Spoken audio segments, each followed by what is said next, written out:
चालतो. एक मुंबईचं जावई, मुंबईत राहणारा जावई, बरं का. मराठी भाषा कशी वळते मला. ती आलं तर ती सासूरारी खेड्याला होती. खेड्यानंतर त्या आपल्या तीळ संक्रांतीचे दिवस आहे आणि खेड्यामध्ये तीळ संक्रांत म्हटली की ते धिरडे, त्याला तुम्ही आता नवीन याच्यात काय म्हणता? धिरडेच मध्ये नाही, धिरडे नाही म्हणत तुम्ही.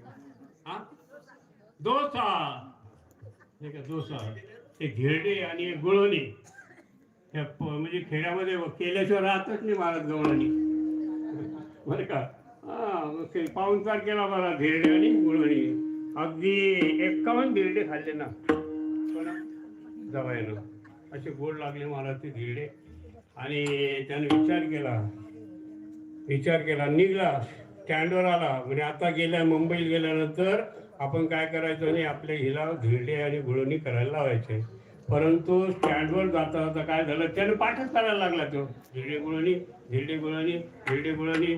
पण सकाळीच त्याची वेळ होती, गाई गुरं सोडलेले होते. त्याने रस्त्याने थोडी घाण केली होती. चालता चालता याचा पाय म्हशीच्या त्याच्यावर शेणावर पडला आणि जे सरकला फटकन खाली पडला. तो म्हणायला लागला, धिरडे गेलं कामातून. गप्प गुळवणी, गप्प गुळवणी. मला गावाला बस, आता रविवारचा दिवस होता, बायकोला म्हणे ते कर म्हणे, ते कर म्हणे. मायने केलं गप्प गुळवणी. गप्प गुळवणी काही पदार्थच नाही कर म्हणे.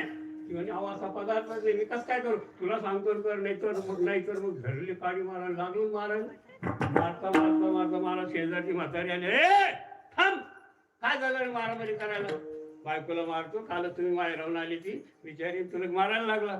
म्हणे आजी मी याला केव्हाच सांगून राहिलेलं आहे. काय सांगतो रे? ते काय म्हणतो, तिची पाठ म्हणजे धिरड्यासाठी गेली, तिथे काय तेच तर सांगत होतं धिरडे म्हणून.